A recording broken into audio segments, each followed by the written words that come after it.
अल्हम्दुलिल्लाह रब्बिल आलमीन वस्सलातु वस्सलामु अला अशरफिल अंबिया'i वल मुरसलीन सय्यिदिल अव्वलीन वल आखिरीन क़ाइदिल गुर्रिल मुहज्जलीन अत्यबित तय्यबीन व अतहरित ताहिरीन जद्दिल हसन वल हुसैन हबीबिना व मौलाना मुहम्मदिन व आलिहि व अस्हाबिहि इला यौमिद्दीन। अम्मा बाद, अस्तईज़ु बिल्लाहिस समीइल अलीम मिनश शैतानिर लईनिर रजीम। बिस्मिल्लाहिर रहमानिर रहीम। उज़िन लिल्लज़ीन युक़ातिलून बिअन्नहुम ज़ुलिमू। सदक़ल्लाहु मौलानल अलीयुल अज़ीम। इन्नल्लाह व मलाइकतहु युसल्लूना अलन नबी या अय्युहल्लज़ीन आमनू सल्लु अलैहि व सल्लिमू तस्लीमा। अल्लाहुम्मा सल्लि अला सय्यिदिना व मौलाना महबूबिना मुहम्मदिन व आलिहि व अस्हाबिहि अजमईन। अजीज़ाने गिरामी, अल्लाह तबारक व तआला जल्ल शानहु शाला सां सभिनी खे हिदायत वारे रस्ते ते हलण जी तौफ़ीक़ अता फरमाए, ईमान सां रहाए, शल ईमान सां लॾाए। दुनिया में सोने हबीब जे दर जी सच्ची ग़ुलामी नसीब फरमाए, आखिरत में उन महबूब जी ज़ियारत, शफ़ाअत ऐं शल पाड़ो नसीब फरमाए। ही महीनो मुहर्रमुल हराम जो तव्हांखे ख़बर आहे, इमामुल अंबिया हबीब किबरिया हज़रत मुहम्मद मुस्तफ़ा सल्लल्लाहु अलैहि वसल्लम जे बचड़न अहले बैतन जो शहादत जो महीनो आहे। इन सिलसिले में हिकु ॿ सुवाल उमूमन माण्हुनि जे ज़हननि में पैदा थींदा आहिनि।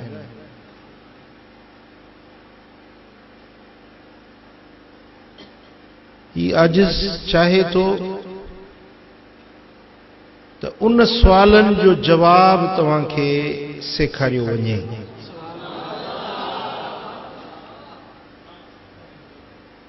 पंहिंजा ज़हन भी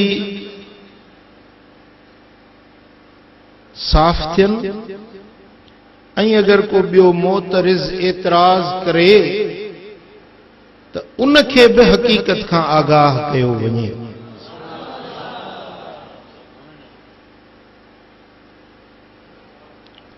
बुनियादी सवाल इहो आहे ज़हननि में त हज़रत सैयदना इमाम हुसैन रज़ी अल्लाह ताला अन्हु व अरदाह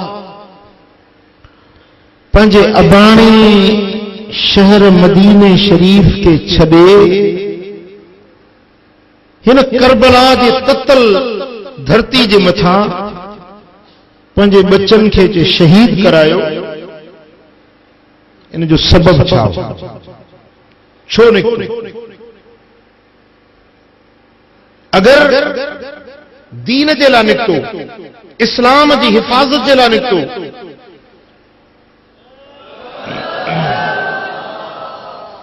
त इहो दौर हुयो सन 60-61 हिजरी जो। इन दौर जे अंदर खोड़ सारा हुजूर अलैहिस्सलातु वस्सलाम जा असहाबी जिंदा हुया। असहाबी सगुरा इन दौर में मौजूद हुया। उम्मत जा अकाबिर मौजूद हुया।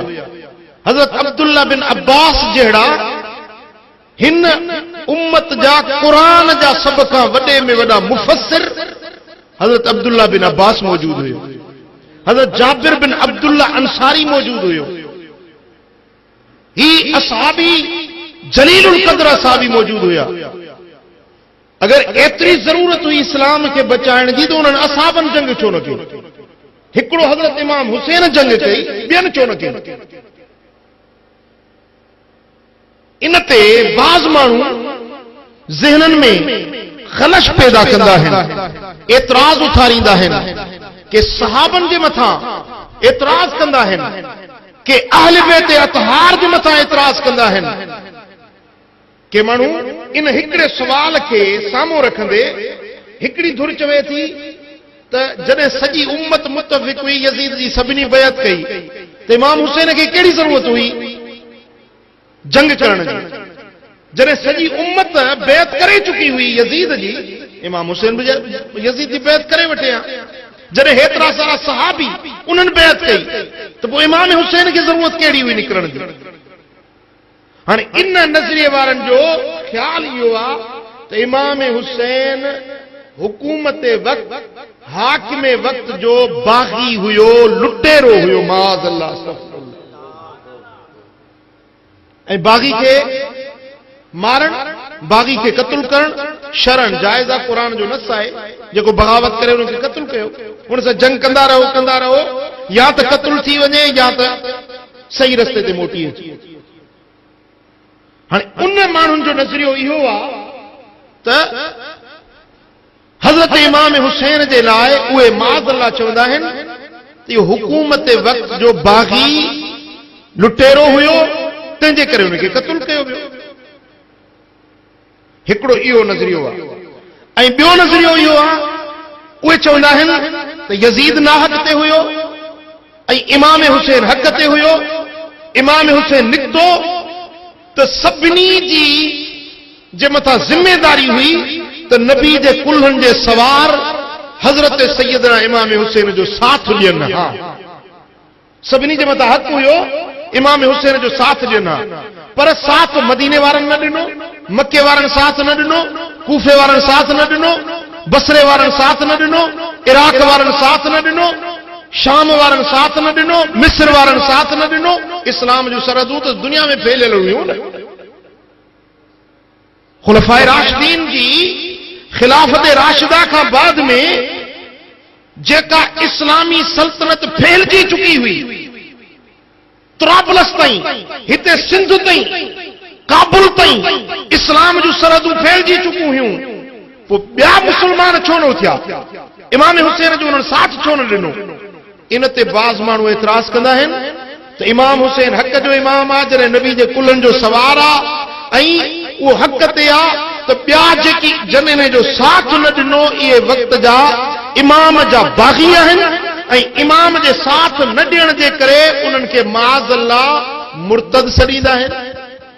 सहाबनि ते एतिराज़ कंदा आहिनि त सहाबी ग़लति हुया ऐं इमाम हुसैन हक़ ते हुयो।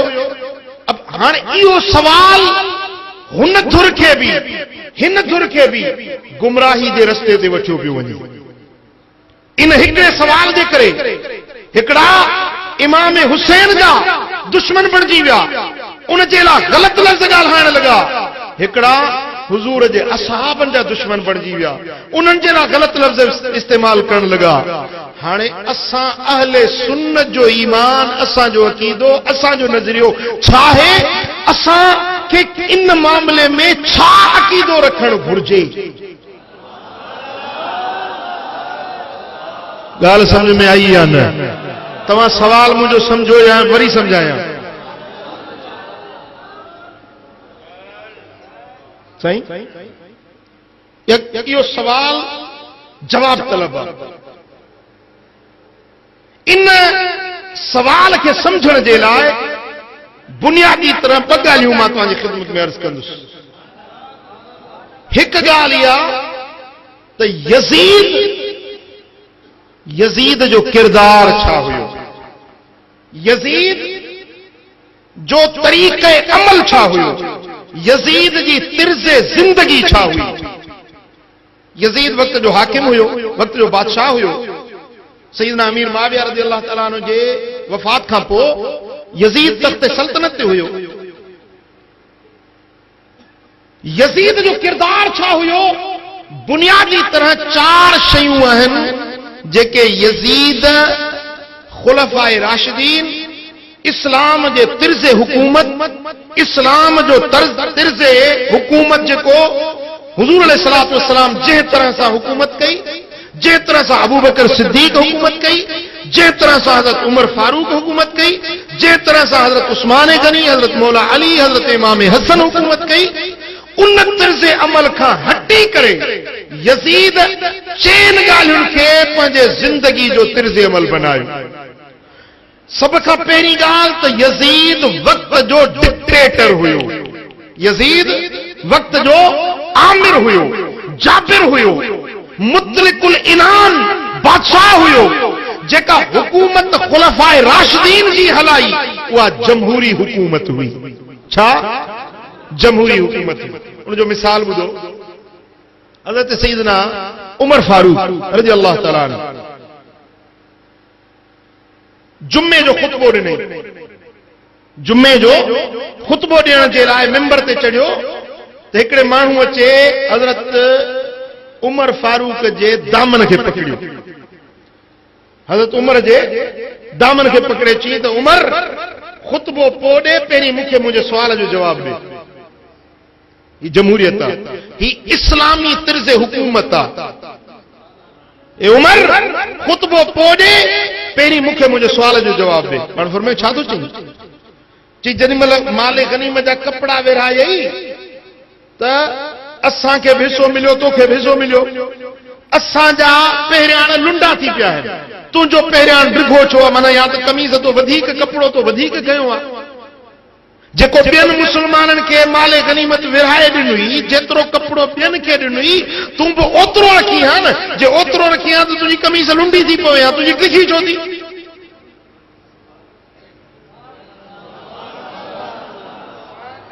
असांजूं कमीज़ूं लुंडियूं, तुंहिंजी कमीज़ डिघी, माना तो असांखां वधीक हिसो रखियो आहे।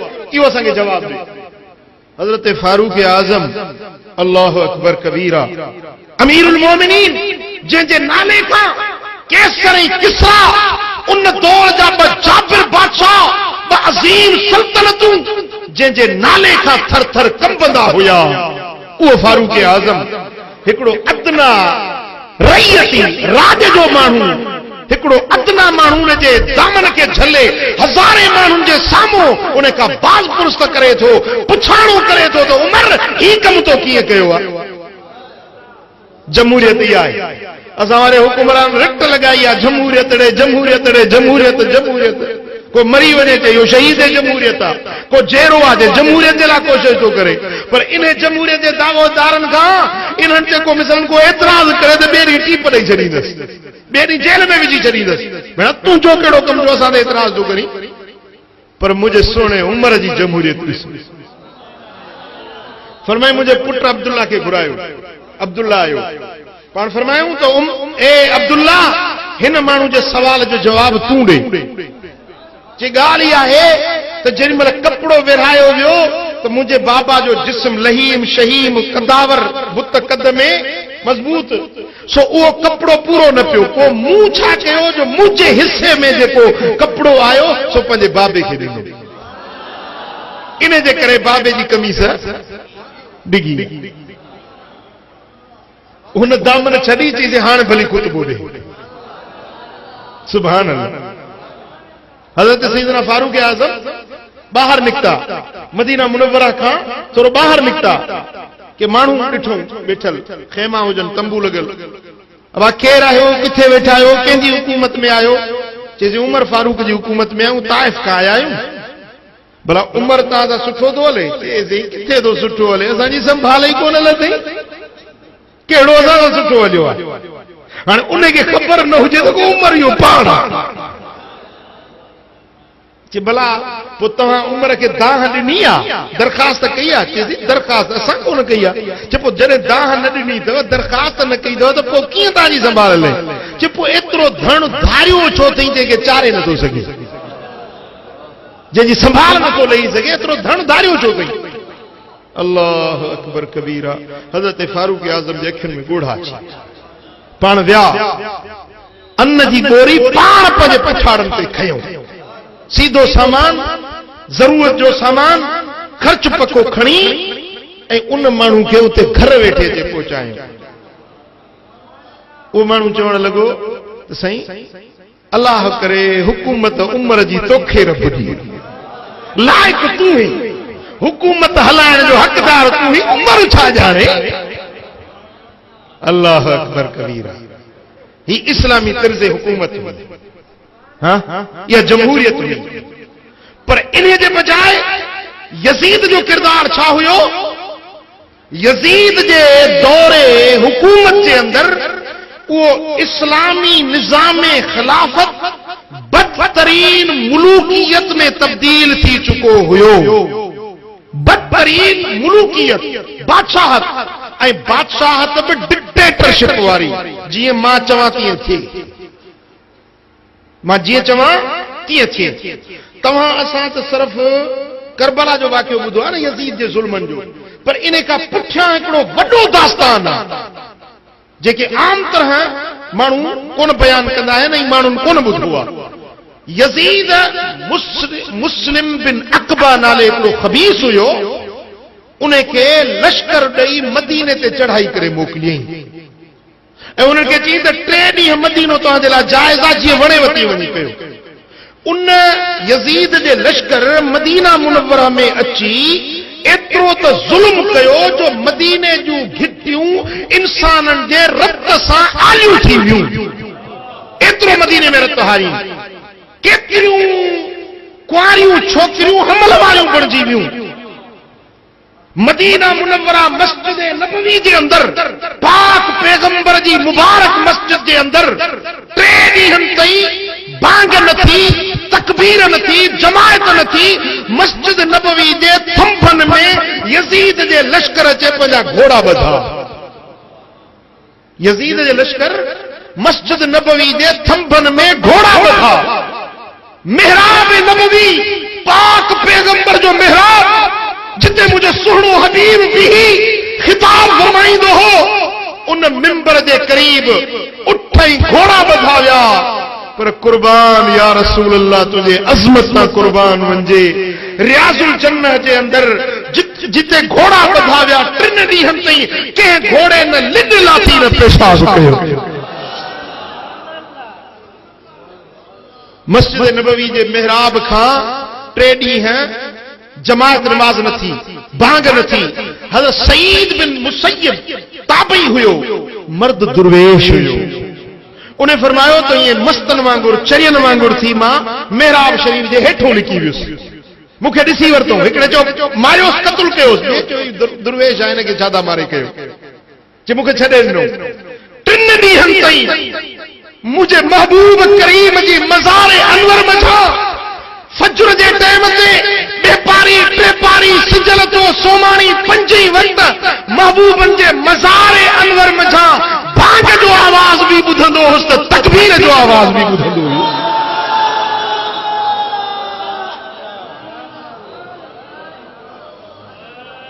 अल्लाहु अकबर कबीरा।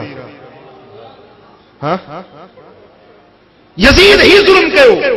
यज़ीद पंहिंजे लश्कर खे मक्का मुकर्रमा में मोकिलियो। सरज़मीन हरम जे अंदर काबतुल्लाह शरीफ जे मथां पत्थर उछलायूं। काबे जी दीवार पत्थर जी आहे, मथों गिलाफ चढ़ियल आहे। तव्हांखे ख़बर आहे त पत्थर पत्थर ते ज़ोर सां हणबो आहे त चिणकूं निकिरंदियूं आहिनि, आहे कि न?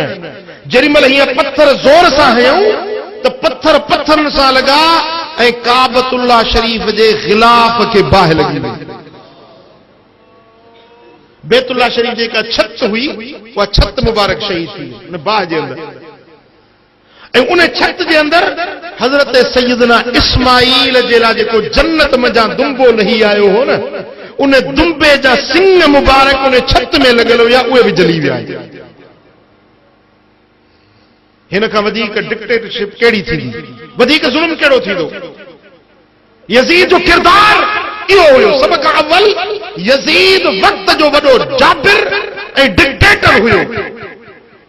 2 नंबर ते यज़ीद जो किरदार इहो हुयो जो यज़ीद इस्लामी अहकाम हुदूद इस्लाम हुदूद कुरान जी खुले आम मजाक कंदो हुयो। अल्लाह जे हुक्मन जी खुले आम मजाक कंदो हो। मसलन यजीद शराब पीअंदो हो। छा कंदो हो? शराब पीअंदो हो। पोइ कंहिं माण्हू चयोसि त तूं शराब थो पी? क़ुरान में दीन मुहम्मदी में शराब हराम आहे। चई जेकॾहिं दीन मुहम्मदी में शराब हराम आहे त मां दीन ईसवी में पीआंदो, यहूदियुनि वारे दीन ते पीआंदो। उहे आसमानी किताब न आहिनि छा? यानी अल्लाह जे क़ुरान जे हुदूद खे अहकाम खे मज़ाक समझंदो हुयो। यजीद नमाज न पढ़ंदो हुयो, पर अगर कॾहिं पढ़ण ईंदो हुयो शराब पी नशे में मदहोश थी पोइ अचे मिंबर मिहराब में बीहंदो हो। पोइ जेकॾहिं 4 रकातूं पढ़णियूं हूंदियूं त 2 पढ़ी हलियो वेंदो, कॾहिं 3 पढ़ी सलाम वराए हलियो वेंदो। इस्लामी अहकाम जी यजीद खुले आम बगावत कई। यजीद अल्लाह जे क़ुरान जो मज़ाक उॾायो। रसूलुल्लाह सल्लल्लाहु अलैहि वसल्लम जे सुन्नत ऐं शरीयत जी खुले आम मज़ाक उॾाइण लॻो। ही यजीद जो ॿियो किरदार। ऐं 3 नंबर ते यजीद जेको सरकारी नाणो बैतुल माल, उनखे बैतुल माल जेको सभिनी मुसलमाननि जी अमानत आहे। छा? बैतुल माल जेको सरकारी नाणो आहे, खज़ानो आहे, उहो सॼी क़ौम जी अमानत आहे। हुकुमरान खे, बादशाह खे उन जेके पीउ जी मिल्कियत न आहे, उन जी ज़ाती मिल्कियत न आहे जो जीअं वणे तीअं ख़र्च करे। उन में पाई पाई जे अंदरि पूरी क़ौम जो हिस्सो आहे। उन क़ौम जे मिस्कीननि जे मथां, ॾुतियल माण्हुनि जे मथां, ज़ईफ़नि जे मथां उहो नाणो ख़र्च करणो आहे। पर यज़ीद छा कयो जो बजाए क़ौम जे ग़रीबनि ते ख़र्च करण जे पंहिंजे ज़ाती अयाशी में नाणो ख़र्च करण लॻो। पंहिंजे नफ़सानी ख्वाहिशुनि में, पंहिंजे शैतानी कमनि में, पंहिंजे शहवानी कमनि में, पंहिंजे बेहयाई जे कमनि में मुसलमाननि जी मिल्कियत, मुसलमाननि जो नाणो, सरकारी बैतुल माल पंहिंजे ज़ाती नफ़सानी ऐं शैतानी ख्वाहिशुनि में ख़र्च करण लॻो।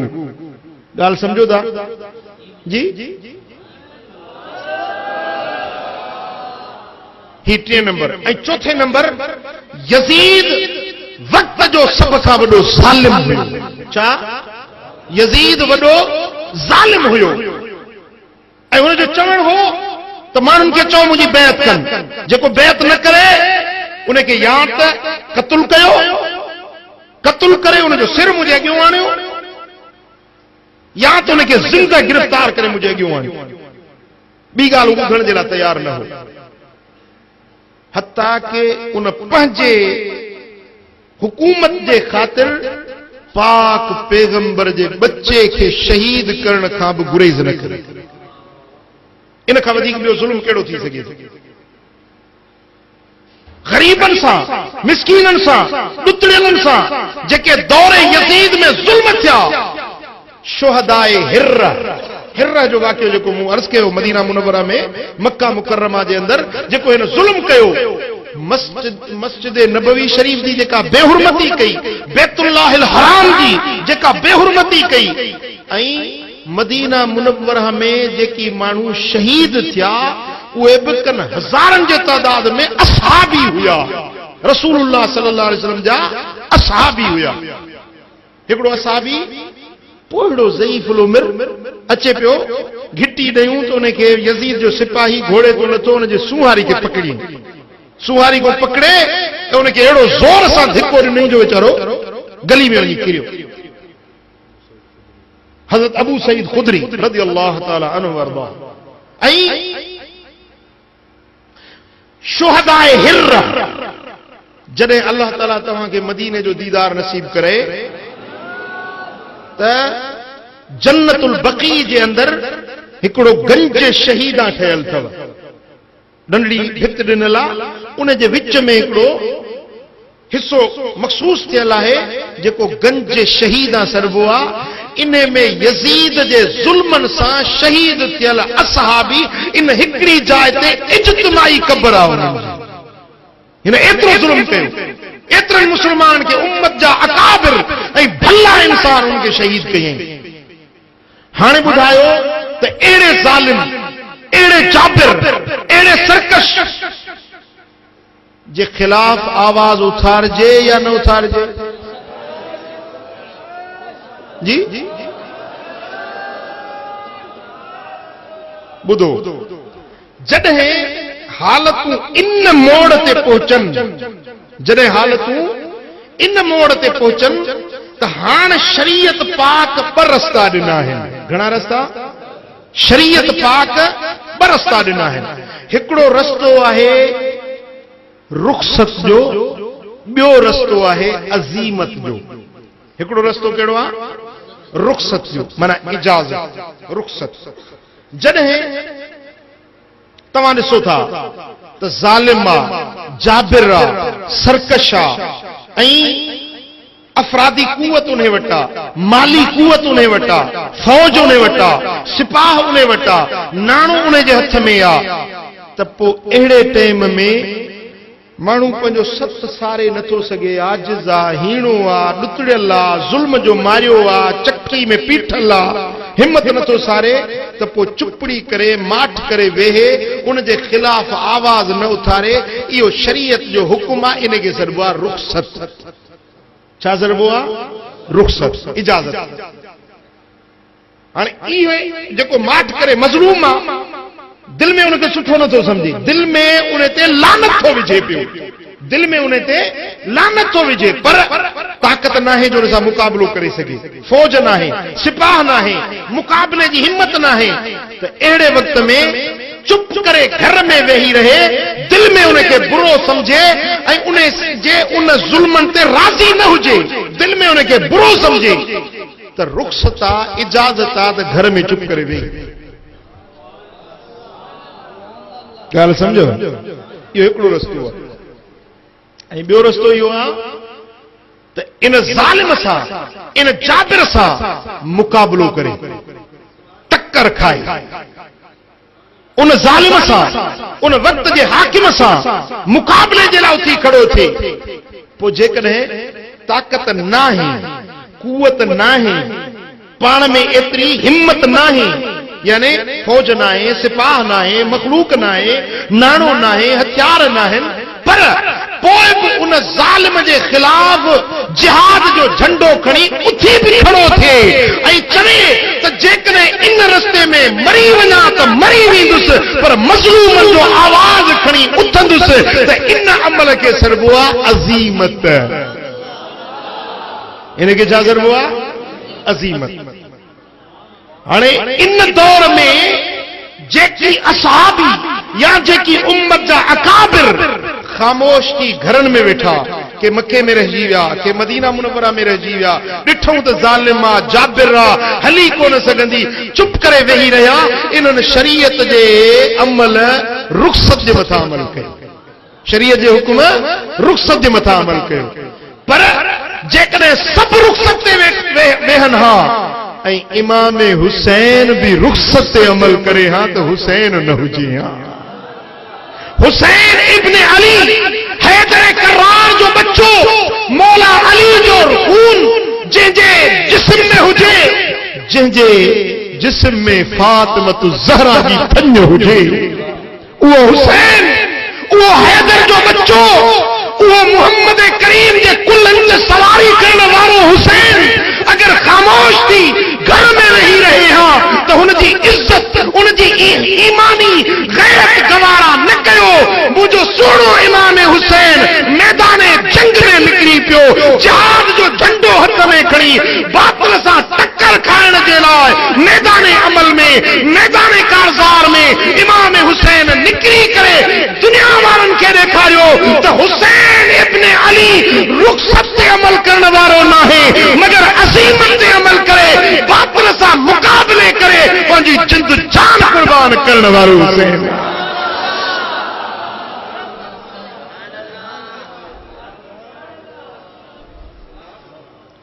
सुभान अल्लाह। जली जे ॿियनि खे सुहाओ ॾियनि था, लखे घोर तन तां पतंगा थियनि था। मेणबत्ती खुद जलंदी आ पर जग के रोशन कंदी आ। पो मेणबत्ती मां बी मां टी, चौथी मां पंजी, हज़ारे मेणबत्तियों हज़ारे घर रोशन थी वेंदा आहिनि। हज़ारे घर पाण जली वेंदी आ पर हज़ारे ऊंदाहियुनि खे उजालनि में बदिलाईंदी आ। मुझे सुहिणे इमाम हुसैन पंहिंजो सिर कुर्बान कयो, पंहिंजी जान फिदा कई, अज़ीमत जे मथां अमल करे पंहिंजा बच्चा, पंहिंजो घर, पंहिंजो पूरो साथ अल्लाह जे राह में लुटाए।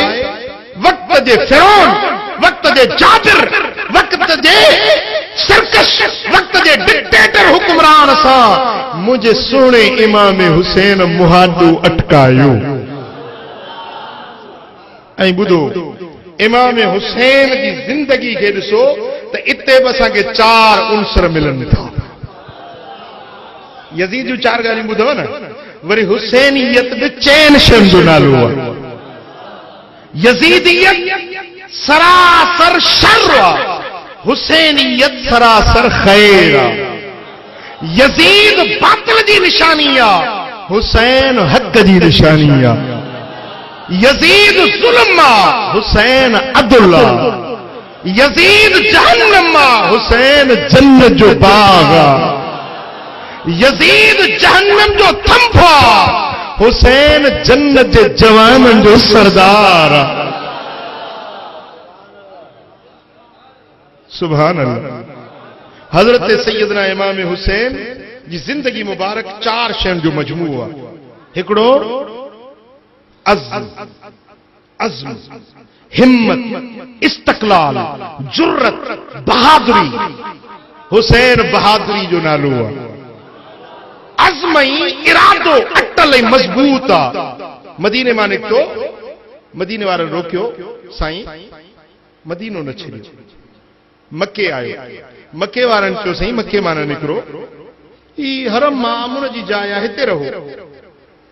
फरमायो त जेकॾहिं मां बि थधियुनि छाउनि में वेही रहिया त मुंहिंजे नाने जे दीन जी हिफ़ाज़त केरु कंदो? जे दुनिया सॼी रुख़सत ते अमल करे ऐं हुसैन भी रुख़सत ते अमल करे त मुंहिंजे नाने जे दीन जी हिफ़ाज़त केरु कंदो? अज़्म, हिम्मत, जुर्रत ऐं दिलेरी, बहादुरी।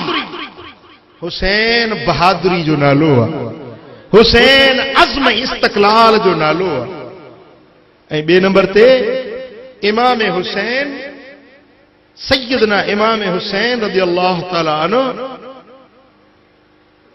इफ़्फ़त ऐं इबादत जो नालो आहे। इमाम हुसैन सिरतापा, अल्लाह जे हुज़ूर में झुकण वारो, इबादत गुज़ार, शब बेदार, रातुनि जे जागण वारो, क़ुरान जी तिलावत करण वारो। ऐसी ताईं जो जेॾीमल 9 मुहर्रम ते अल बिदाया वन निहाया में इब्ने कसीर लिखियो त जेॾीमल 9 मुहर्रम ते यज़ीद तबल वजाए जंग जो ऐलान कयो त हज़रत अब्बास खे फरमाई त अब्बास वञी चई अजो की रात दऊना हादिहिल अशिया, अजो की रात हटी वञो लिनुसल्ली लिरब्बिना, त मां हुसैन पंहिंजे रब जे लाइ इबादत कया, निमाज़ पढ़ा। तव्हांखे ख़बर आहे त मुंहिंजी मुहब्बत निमाज़ सां आहे। तव्हांखे ख़बर आहे त मुंहिंजी मुहब्बत निमाज़ सां आहे, क़ुरान सां आहे। अजो की रात छॾियो, जुमे शरीफ़ जी रात आहे, अजो की रात मां हुसैन इबादत करणु चाहियां। ऐं इमाम हुसैन 3 नंबर ते इमाम हुसैन अलामत सब्र, 4 नंबर ते इमाम हुसैन पे करे रज़ा ऐं तस्लीम। रज़ा ऐं तस्लीम, सब्र ऐं शुक्र, हे इमाम हुसैन जूं खूबियूं आहिनि। सब्र, हुसैन जहिड़ो दुनिया में साबिर ॻोल्हे ॾेखारियो। अल्लाह जे रज़ा ते राज़ी रहण वारो मक़ाम, मक़ाम रज़ा, इमाम हुसैन जहिड़ो मक़ाम रज़ा ते फाइज़ जवान ॻोल्हे ॾेखारियो। हाँ, जेॾीमल 10 मुहर्रम जे ॾींहं ते मैदान करबला में थोड़ो तवज्जो कयो, ध्यान मुड़े कयो, थोड़ो तवज्जो सां। मदीने खां वतन खां परे मुसाफ़िरी सफ़र ऐं मैयत जो घर, कंहिं घर में हिकिड़ो मैयत थिए त छा हाल हूंदो आहे, पर इमाम हुसैन जे साम्हूं सॼो घर मैयत हुयो। जवान पुट अली अकबर जो लाश साम्हूं हुयो। हाँ, जे सिज ढलियो न 10 मुहर्रम जे ॾींहुं, जे सिज ढलियो मैदान करबला में इमाम हुसैन पंहिंजे ख़ैमनि जे अॻियों बीठो आहे। अॻियों जो मंज़र ॾिसो, वरी पुठियों जो मंज़र ॾिसो। अॻियों निहारे थो त जवान पुट अली अकबर जो लाश रखियो आहे। थञ पिया, जिगर जे टुकड़े अली असगर जो लाश रखियो आहे।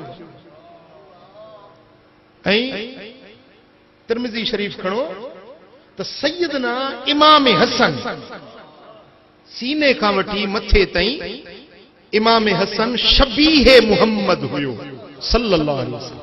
हुजूर अलैहिस्सलातु वस्सलाम जन जी जिस्म जो मथियों हिस्सो महबूबन करीमन जी शबीह हुई। इमाम हुसैन सीने खां वठी कदमनि ताईं शबीह रसूल हुयो। हुजूर अलैहिस्सलातु वस्सलाम जन जे जिस्म सां मुशाबिहत रखंदो। पर अली अकबर इमाम हुसैन जो वॾो पगदार पुट अली अकबर, इहो मथे खां वठी कदमनि ताईं सॼो सारो शबीह मुहम्मद हुयो सल्लल्लाहु अलैहि वसल्लम। जंहिंजूं अखियूं, जंहिंजा अबरू, जंहिंजो चेहरो, जंहिंजी सुहारी, जंहिंजो कद, जंहिंजी सूरत, जंहिंजी शकिल, जंहिंजी गुफ्तार शबीह मुहम्मद हुई सल्लल्लाहु अलैहि वसल्लम। ऐं जेॾीमहिल इमाम अली अकबर इजाज़त घुरी त बाबा मोकल ॾियो त मां बि पंहिंजो पाण मल्हायां, त सैयदना इमाम हुसैन पे करे रज़ा ऐं तस्लीम, पे करे सब्र ऐं हिम्मत, बचड़े खे पंहिंजे हथनि सां पटको ॿधाई, पग ॿधाईंसि ऐं घोड़े ते सवार करे रवानो कयईंसि। ऐं पाण ख़ैमे जे दर खां बीही ॾिसण लॻो त ॾिसां त मुंहिंजो बहादुर बच्चो कीअं थो लड़ाई करे। पर जीअं अली अकबर निकितो त बस धूड़ ऐं गिर्द गुबार नज़र पई अचे, पर अली अकबर नज़र न आयो। पाण ख़ैमे खां बीठा रहिया, ॾिसंदा रहिया त मन बच्चे जी झलक नज़र अचे, पर अली अकबर नज़र न आयो। बस इहो नज़र अचे पियो त जाॾे अली अकबर जी सवारी वञे पई, यज़ीदुनि जूं कतारूं किरनि पियूं। समझे पियो त हिन पासे वियो आहे, वरी हेॾो कतार किरंदे ॾिसे पियो, समझे पियो त अली अकबर हेॾे वियो आहे। ऐं कुछ देर खां पोइ अली अकबर वापसि मोटियो। बाबा साईं इमाम हुसैन पुछनि था, पुट मोटी आयो ही? बाबा उन ॾाढो बेताब कयो। हिकिड़ी पाणी जी लप मिली वञे न, हिकिड़ी लप पाणी जी मिली वञे त वरी ॾिस त कीअं थो यज़ीदुनि खे जहन्नम में पहुचाए। मुझे आका हुसैन फरमायो, अली अकबर बच्चा, अज मुखे खबर पई त नानो मोहम्मद करीम मुखे ज़बान छो चूसाईंदो हुयो, या रीत सुन्नत कीअं जारी कई, अज मुखे खबर पई। हलिया अज इन सुन्नत ते तुंहिंजो बाप हुसैन अमल कंदो। ॿियो त पाणी कोन्हे, अच त पंहिंजी खुश्क ज़बान तोखे चूसाया, नाना साईं जी सुन्नत खे अदा कया। बच्चे खे वेझो कयो, करीब कयईं, सीने सां लातईं। अली अकबर जो जिस्म जख्मी हुयो, रतो रत हुयो। बच्चे खे सीने सां लातईं ऐं चप चपनि जे अॻियों हुया, अखियूं अखियुनि जे अॻियों हुयूं, सीनो सीने सां मिलियल हुयो। अली अकबर जे ज़बान में पंहिंजी ज़बान विधई।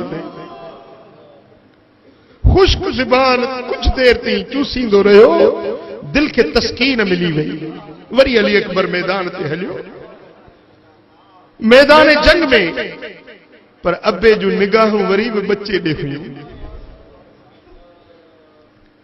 ओच तो रड़ाई तो अदरकनी या बताओ, अदरकनी या बताओ। ओ बाबा पहुंच जाए, बाबा पहुंच जाए। इमाम हुसैन तकड़ा तकड़ा विया वही ॾिसन त अली अकबर घोड़े तो हेठ जमीन ते आ ऐं सीने में नेज़ो लगो पियो हुयुस।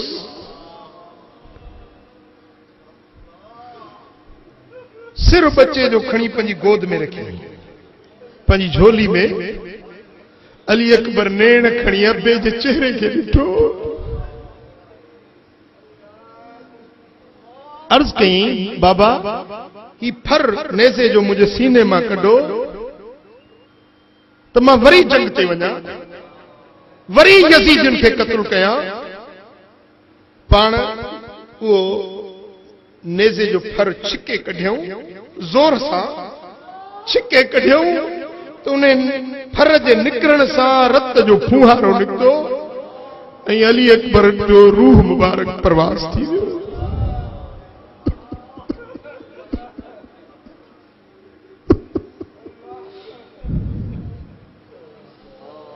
वो शबीह मुस्तफा मोहम्मद करीम जे चेहरे वारो अली अकबर जुदा थी वियो। बच्चे के सीने सां लाए खणी खणण लॻो त पेर हेठों लड़कंदा पिया अचनि। करबला जी ज़मीन ते पूरो खणी न सघियो, पेर लड़कंदा पिया अचनि।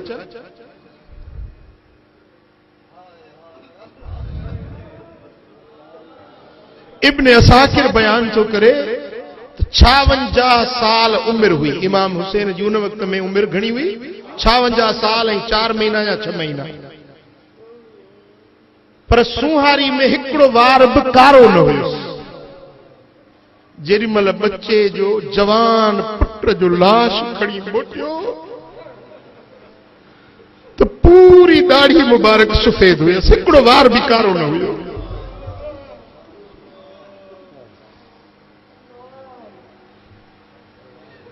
अली अकबर शहीद थी वियो, अली असगर शहीद थी वियो।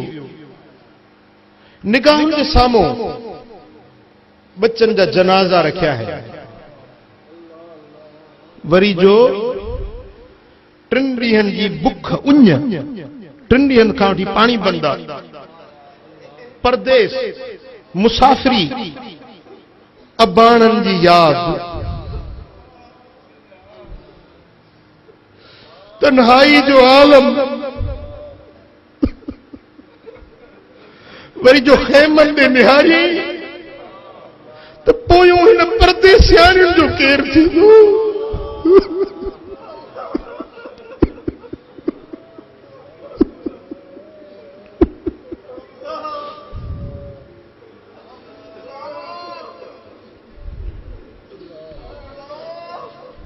अजीब इम्तिहान आ, अजीब इम्तिहान आ फकीरों।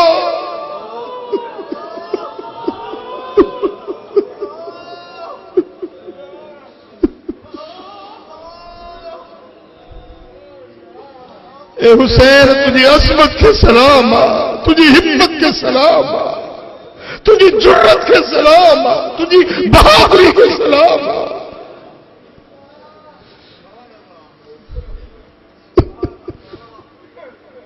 ये काश जे उन वक्त में करमुल्ला हुजे हा।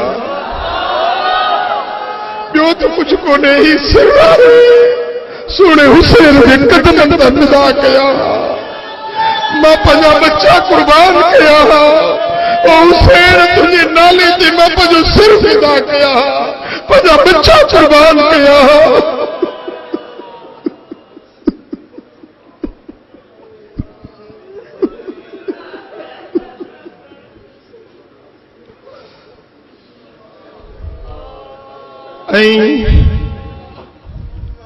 इन तन्हाई जे आलम में गर्दन हेठ कहीं सोचई त अज मां हुसैन अकेलो आया।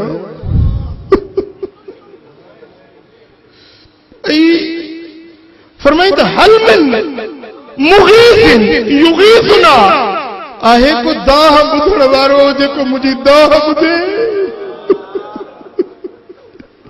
हल मिन मुईनिन युईनुना, आहे को मददगार जेको मुंहिंजी मदद करे।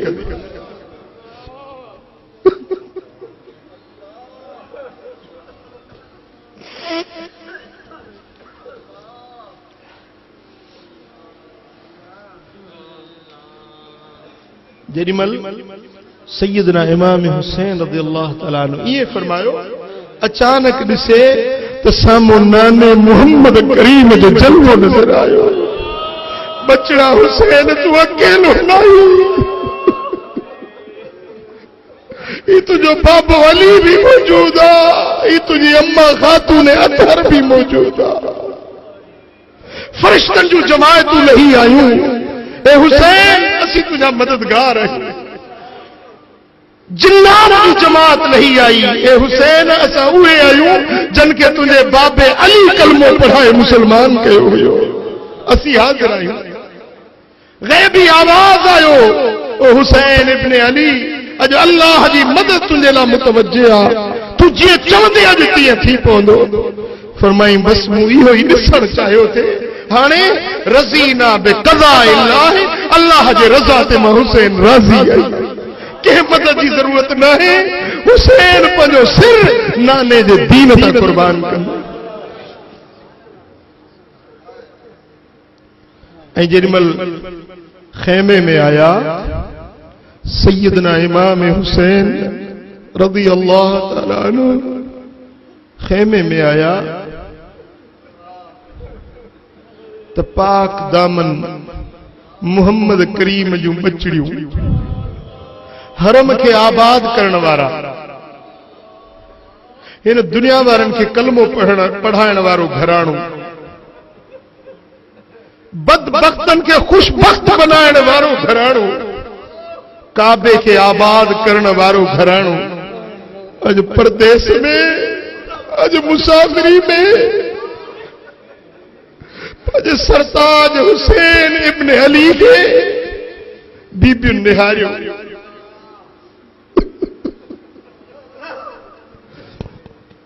सैयदना इमाम हुसैन सब्र जी तलकीन कई। फरमाई अल्लाह जे रज़ा ते राज़ी रहो, जेको रब जो फैसलो आ उन ते राज़ी रहो। ऐं ॾिठई त बीमार ज़ैनुल आबिदीन उथियो, बाबा मुखे भी इजाजत दे त मैं पंहिंजो सिर फिदा कया। फरमाई पुटड़ा, जे तू भी शहीद थींदे त पोइ हिन परदेदारनि खे केरु मदीने पहुचाईंदो।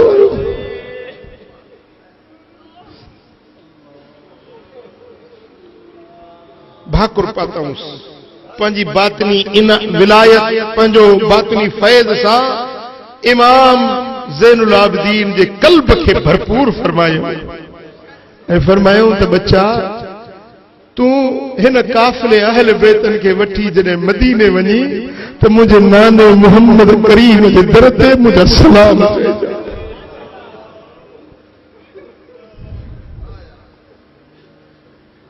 ऐं सैयदा ज़ैनब के तलकीन फरमायूं, हे अदी अन करीब मुझे शहादत जो वारो अचण वारो। ए भेण ज़ैनब, मुझी शहादत ते मातम न कजो, हाय घोड़ा न कजो, बेसब्री न कजो, अल्लाह जे रज़ा ते राज़ी रहिजो। ऐं पोइ सैयदना इमाम हुसैन रज़ियल्लाहु तआला अन्हु पंहिंजे घराणे खां अहल बैतन खां मोकिलाए ॿाहिरि निकितो, घोड़े ते सवार थियो, घोड़े खे हलाई, लगाम छिकई, पर घोड़ो न हलियो। वरी ॿियो भेरो छिकई, घोड़े जो लगाम छिकई, घोड़ो न हलियो। टियों भेरो अचानक हेठ नजर पई त छा ॾिसे त सकीना घोड़े जे टंगुनि खे भापर पायो वेठी आहे।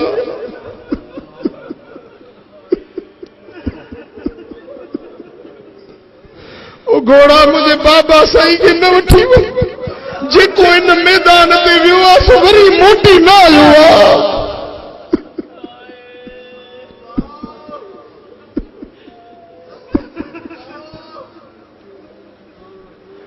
इमाम पाक पंहिंजे घोड़े ते लही पिया, सकीना के सीने सां लायो, वापस खेमे ॾे वठी आया।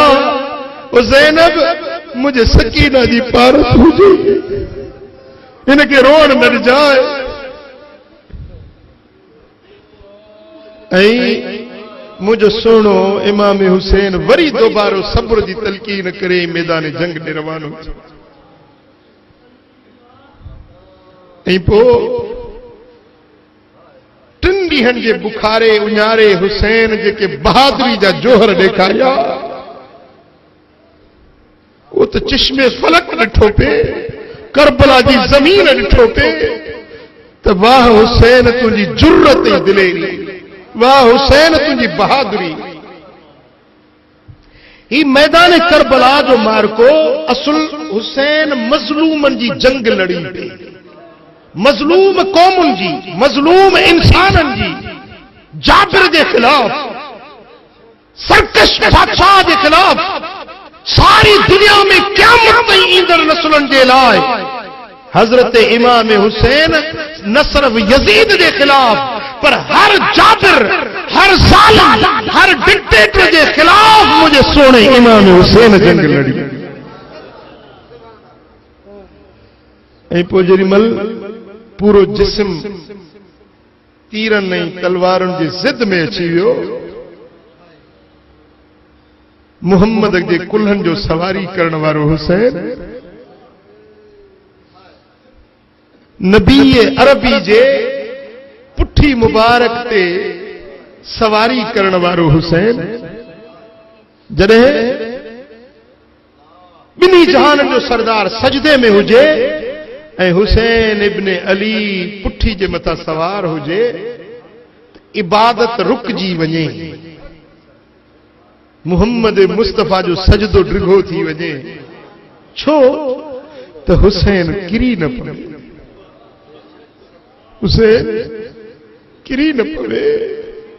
पर जेॾीमहिल मैदान करबला मथां हुसैन घोड़े तां हेठि आयो हूंदो, ओॾी महिल रूहे नबी खे छा तकलीफ़ पहुती हूंदी।